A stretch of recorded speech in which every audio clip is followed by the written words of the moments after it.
نہایت ہی عظیم بزرگ وہاں پر تشریف لائے جن کا نام ہے حضرت ابراہیم قندوز رحمۃ اللہ علیہ. حضرت ابراہیم قندوزی رحمۃ اللہ علیہ باغ میں تشریف لائے. حضرت غریب نواز رحمۃ اللہ علیہ نے ان کی پیشانی کے نور کو دیکھا, ان کے حسن و جمال کو دیکھا اور ان سے نمایاں ہونے والے آثار ولایت کے, طریقت کے, شریعت کے دیکھا تو آپ ان کے قریب ہو گئے. اس کے بعد حضرت ابراہیم قندوزی رحمۃ اللہ علیہ نے حضرت غریب نواز رحمۃ اللہ علیہ کو جب دیکھا تو آپ سمجھ گئے کہ یہ کوئی معمولی بچہ نہیں ہے, اس کی پیشانی سے ولایت کا نور چمک رہا ہے.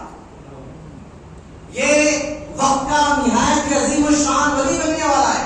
آپ یہ پہچان لیں, یہ اولیاء کرام کی نگاہیں ایسی ہوتی ہیں. اللہ کے رسول نے فرمایا اتقوا فراست المؤمن فانه ينظر بنور اللہ. مومن کی فراست سے یعنی اندرونی دیکھنے کی صلاحیت سے بچو, اس لیے کہ وہ اللہ کے نور سے دیکھتا ہے. آپ دیکھ گئے, پہچان گئے. اس کے بعد حضرت غریب نواز رحمۃ اللہ علیہ فرماتے ہیں کہ ان کی صحبت میں کچھ دیر بیٹھنا کیا تھا, میرے دل کی دنیا بدل گئی, میرے دل کی کیفیت بدل گئی. اب وہ دنیا کے خیالات, وہ باغ کو چلانے کے خیالات اور دنیاوی اعتبار سے ترقی کرنے کے جذبات سب چلے گئے, اور یہ باغ, یہ پنچکی سب کو اللہ کے راہ میں دیکھ کر آپ نے ولایت کے سلوک کے لیے آپ نکلے. اب سوال یہ ہے کہ ہم اولیاء کرام کی یہ اس طرح کے واقعات کہیں سنتے ہیں, اس طرح کے واقعات, اس طرح کے ٹرننگ پوائنٹس جو ہمارے اولیاء کرام کی زندگیوں میں آئے, لیکن کیا بات ہے کہ ہماری زندگیوں میں ایسے ٹرننگ پوائنٹس کیوں نہیں آئے؟ ہمیں ایسا کیا بات ہے کہ ہمارے پاس کیا وقت نہیں ہے, کیا ذرائع نہیں ہے, کیا ہماری قسمت نہیں ہے؟ کیا بات ہے کہ یہ اولیاء کرام ہم جب ان کی زندگیاں پڑھتے ہیں تو ایک وقت تھا معمول کے مطابق زندگی گزر رہی تھی, لیکن جب کسی کی صحبت میسر ہو جاتی ہے تو یہ صحبت کے بعد زندگی کا رخ بدل جاتا ہے. اگر کوئی شعیب آ جائے میسر, شبانی سے کلیمی 2 قدم ہے.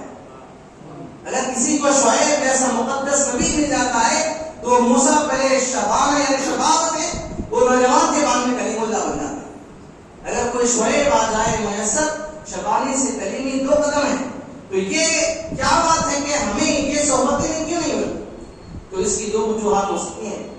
ایک پہلی وجہ جو ہم معاشرے میں دیکھتے ہیں کہ ہمارا معاشرہ اس طرح کی صحبتیں سے لوگوں کو اپنانا نہیں چاہتا. وہ جو ہمارے اولیاء کرام, ہمارے اسلاف, ہمارے متقدمین کا جو جذبہ تھا, کچھ دیر جائیں اولیاء کی صحبتوں میں بیٹھے, علماء کی صحبتوں میں بیٹھے, صوفیاء کی صحبتوں میں بیٹھے, ان کی خانقاہوں میں بیٹھے, ان کی درسگاہوں میں بیٹھے, ان سے فیض حاصل کریں.